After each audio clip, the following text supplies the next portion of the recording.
வணக்கம். இன்னைக்கு காலையில ஆரம்பிச்சது ஒரு ஷாக்கிங்கான ஒரு நியூஸ் என் காதுக்கு வந்துச்சு.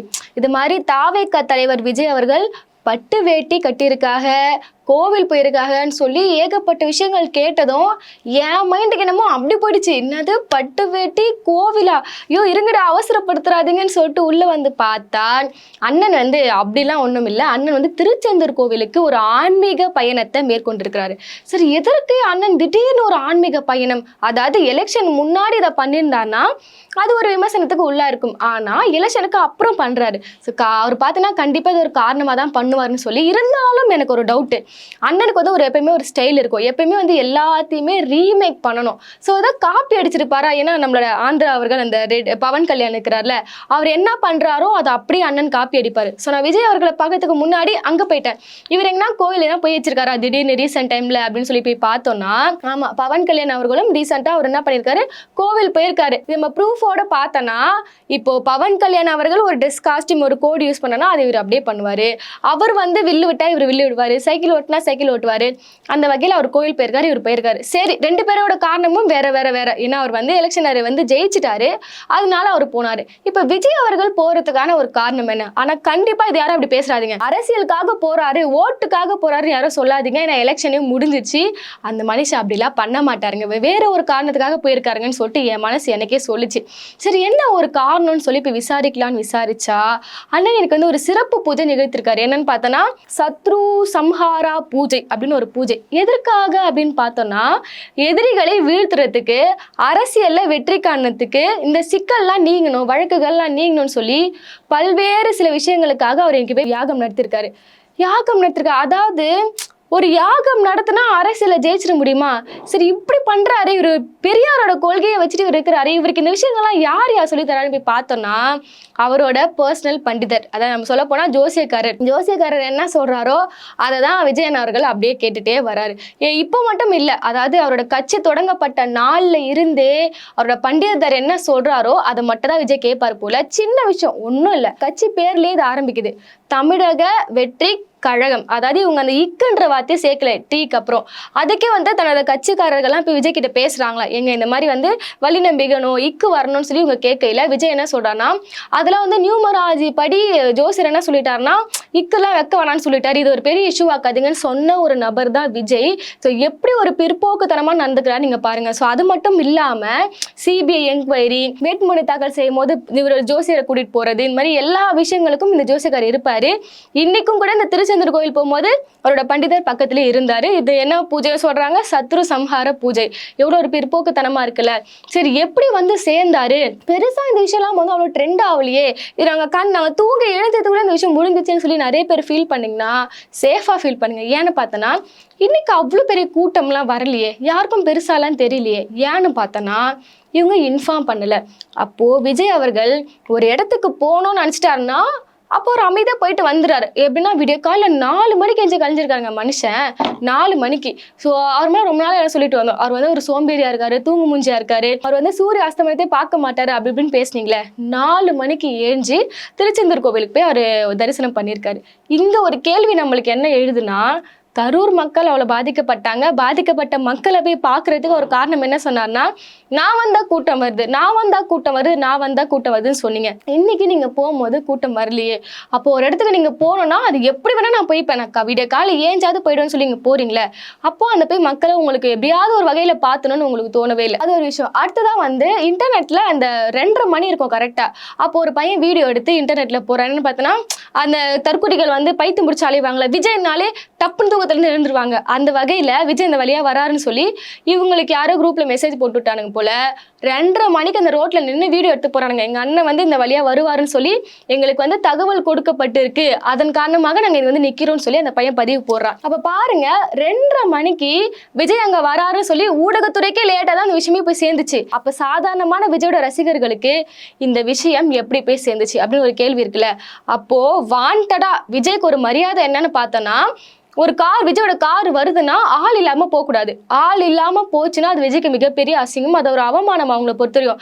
அதனால நடுராத்திரி எழுப்புடான்னு சொல்லி அவங்க குரூப்ல ஒரு மெசேஜை போட்டுருக்காங்க. அந்த பேச்சை கேட்டு இந்த அணில்கள்லாம் போயிட்டு நடுராத்திரி நின்று விஜய் பார்த்து ஒரு டாட்டா டாட்டான்னு சொல்லிட்டு இவங்க காமிச்சிட்டு வந்திருக்காங்க. சரி, போனதுதான் போனீங்க, எல்லாமே கரெக்டா நடந்துச்சான்னு பாத்தீங்கன்னா சர்ச்சில் போயிட்டு மண்டிட்டு நடக்கிறாரு. அதுக்கப்புறம் இன்னைக்கு கோவிலில் போயிட்டு அவ்வளோதான் முருகான்னு படுத்துறாரு கீழே. எல்லாமே வந்து ஒரு வகையில் ஆக்டிங்காக தான் இருக்கு. சரி, நீங்கள் வேஷம் போட்டீங்க, ஓகே.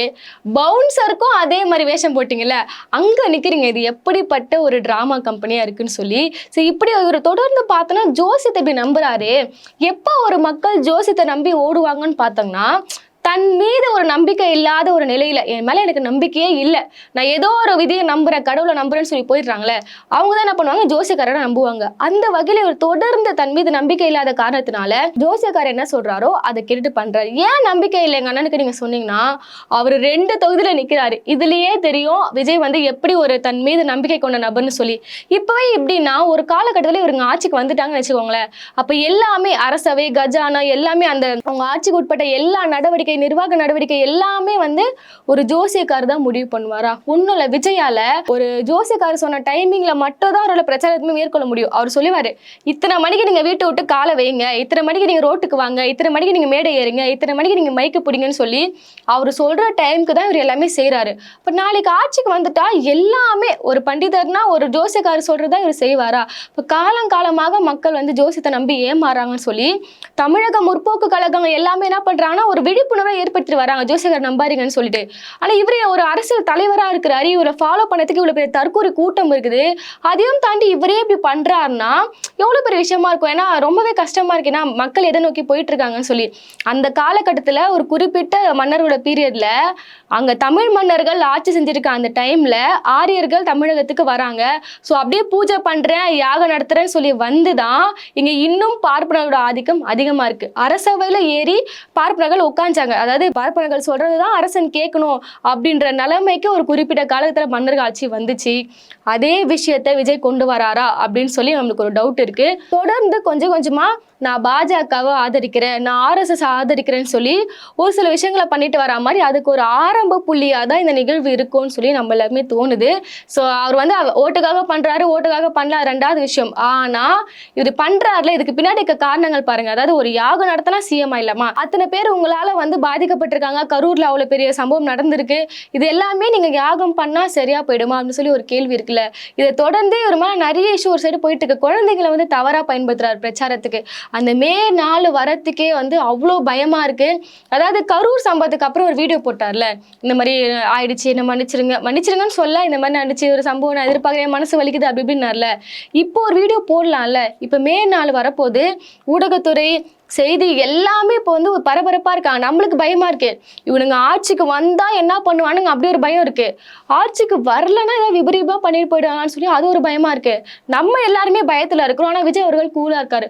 ஒன்றும் இல்லைங்க, எப்பவுமே விஜய் பார்த்து சொல்லுவாங்களே, அவர் அரசியல் படுத்தல அவங்களோட தொண்டர்கள்னு சொல்லி. இந்த மாதிரி நிகழ்வுகளை வச்சுதான் அவரை சொல்றோமே. ஏன்னு பார்த்தோன்னா இப்ப எல்லாருமே பரவலா பேசுறோம். எப்படின்னா சமூக வலைத்தளங்கள்ல அப்படியே அப்பட்டமா வீடியோ போடுறாங்க, எங்க தளபதி மட்டும் ஆட்சிக்கு வரல நான் தற்கொலை பண்ணிப்பேன்னு சொல்லி அப்படியே வீடியோ போடுறாங்க. நம்மளுக்கு பயமா இருக்கு, நம்மளுக்கு சொல்ல தோணுது, இப்ப யாராவது பக்கத்துல இருக்கீங்களா, யாராவது அவங்க பொண்ணுங்களுக்கு வந்து அறிவு சொல்லி கொடுங்க, அரசியல் படுத்துங்கன்னு சொல்லி நம்ம இங்க பதறோம். ஆனா விஜய் அவர்கள் இனிமே அதெல்லாம் கண்டிப்பா பார்த்திருப்பாரு. ஏன்னா சின்ன சின்ன விஷயம் கூட அவர் பாக்குறாரு. விஜய் வந்து குழந்தைங்க தான் பேசுறது கூட பார்த்து மேடைகள் அவர் பேசுறாரு. ஸோ அந்த மாதிரி சோசியல் மீடியாவில் ஆக்டிவா இருக்கிற ஒரு நபர் இதெல்லாம் பார்த்திருக்க மாட்டாரா? ஸோ ஒரு சம்பவம் நடந்து ஒரு 10 நாள் வந்து அழுது அவர் விமர்சனத்துக்கு உள்ளாகி அப்புறமா தான் இவர் அந்த வீடியோ போடுவாரா? இப்ப வீடியோ போடலாம்ல. இந்த மாதிரி மக்களே தயவு செஞ்சு கேளுங்க, வெற்றியும் தோல்வியும் அரசியல் வந்து சாதாரணமான ஒரு விஷயம், அதெல்லாம் நீங்க தப்பான முடிவு எடுத்துக்காதீங்கன்னு சொல்லி ஒரு அரசியல் படுத்துறான்ல, அதை ஏன் பண்ண மாட்டாரு விஜய்? ஸோ இவர் என்ன பண்ணாலுமே கொண்டாடுவதற்கு தற்கூரிகள் கூட்டத்தை இவர் நல்லா வளர்த்து வச்சிருக்காரு. ஸோ நம்மளுக்கு அரசியல் அந்த சமூகத்துக்கு மேல ஒரு நல்ல ஒரு அக்கறை இருக்கிறதால சொல்றோம்.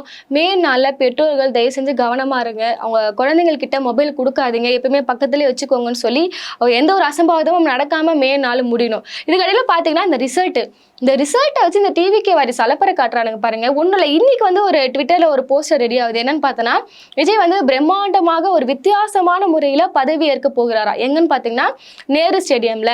அது வந்து டிக்கெட் பார்த்தோன்னா 10,000. அதுக்கு வந்து ஒரு நிகழ்ச்சி நிரல் வர போட்டு வச்சிருக்காங்க. அதில் பார்த்தீங்கன்னா அனிருத்தோட பாடலாம், த்ரிஷாவோட ஆடலாம். குட்டி சஞ்சய் விஜயோட பையன் இருக்கார்ல, அவர் வந்து ஒரு இசை நிகழ்ச்சி கலந்துப்பாரு.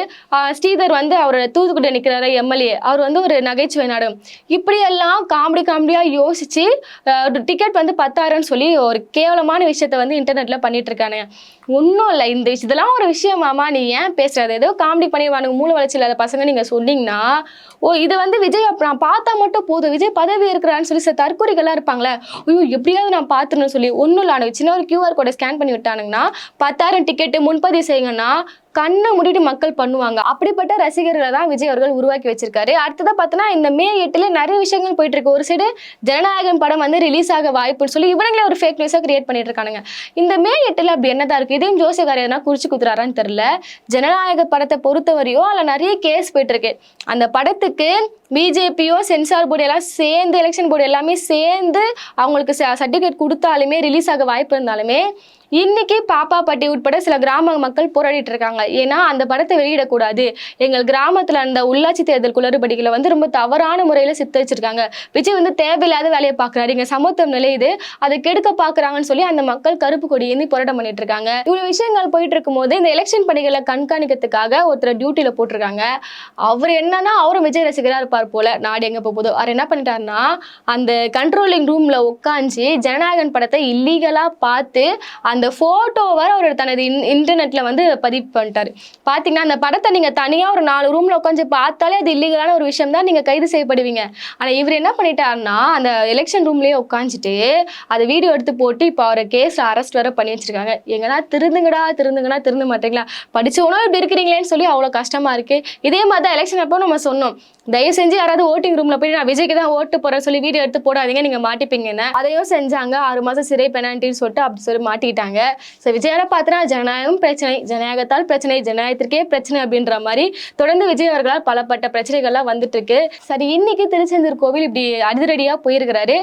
தனக்கு தேவைன்னா கூட்டம் வேணும்னா ஒரு கூட்டம் கூட்டுவாரு, இதுக்கு கூட்டம்லாம் வேணாம் நான் அமைதியா போயிட்டு வந்துடுறேன், எனக்கு பூஜை நல்லா நடக்கணும்னு சொல்லி அவர் போனார்னா அமைதியா போயிட்டு வந்துருவாரு. அந்த வகையில் இந்த விஷயங்கள்லாம் பண்ணியிருக்காரு. தொடர்ந்து பார்க்கலாம். மற்றதான் எங்க பிளான், ஏதாவது தர்காவுக்கு போற, நாகூர் தர்காவா அப்படின்னு சொல்லி நிறைய விஷயங்கள் போயிட்டு இருக்கு. தொடர்ந்து பார்க்கலாம். எலெக்ஷன் வரைக்கும் மக்கள் பொறுமையா இருக்கணும். மக்கள் தீர்ப்பு எதுவா இருந்தாலும் அனைத்து கட்சிகளும் ஏத்துக்க தான் போறாங்க. தாவேக்காவை பொறுத்தவரையும் விமர்சனங்களை வந்து வரவேற்க மூல பழகணும், விமர்சனங்களை வந்து கருத்தியல் ரீதியாக எதிர்கொள்ள பழகணும். அதை விட்டுட்டு யார் ஒரு பத்திரிகையாளரோ ஊடகத்தரையோ செய்தியாளரோ யாரோ ஒருத்தர் விஜய் மீது இருக்க குறைகளை வந்து பேசினா அவங்கள வந்து அபியூஸ் பண்றது, அதாவது தகாத வார்த்தைகளால பேசுறது, இல்லை அவங்க வந்து ஹேக் பண்றது, ஏதோ ஒரு விஷயங்களை தொடர்ந்து பண்றாங்களே, அது மாதிரி இல்லாம நீங்க தொடர்ந்து அரசியல் படுத்தப்படணும். விமர்சனங்களை எதிர்கொண்டு வெளியே ஒருவர் மட்டும்தான் ஒரு தலைவனாக இருக்க முடியும். நீங்க இன்னும் விஜய் நாங்க எதுவுமே பேசக்கூடாது, எதுனா பேசினா நாங்க ஆட்சிக்கு வந்தா அப்படி பண்ணுவோம், ஆட்சிகளை நான் இப்படி பண்ணுவோம்னு சொல்லி பேசிருந்தீங்கன்னா உங்களோட முட்டாள்தனம் எதுவுமே இல்லை, மக்கள் பார்த்துட்டு இருக்க மாட்டாங்க. நீங்க சிஎம்ஏ ஆனாலும் உங்க கூத்துலாம் தாங்க முடியாம அடுத்து வர எலெக்ஷன்ல உங்களை தூக்கி அப்படியே கீழே போட்டுருவாங்க. தொடர்ந்து இந்த ஆட்டம்லாம் காட்டாம ஒரு அரசியல் பக்குவத்தோடு இருங்க. மே 4 என்ன மாதிரி ரிசல்ட் வருதுன்னு சொல்லி தொடர்ந்து பார்க்கலாம். நன்றி.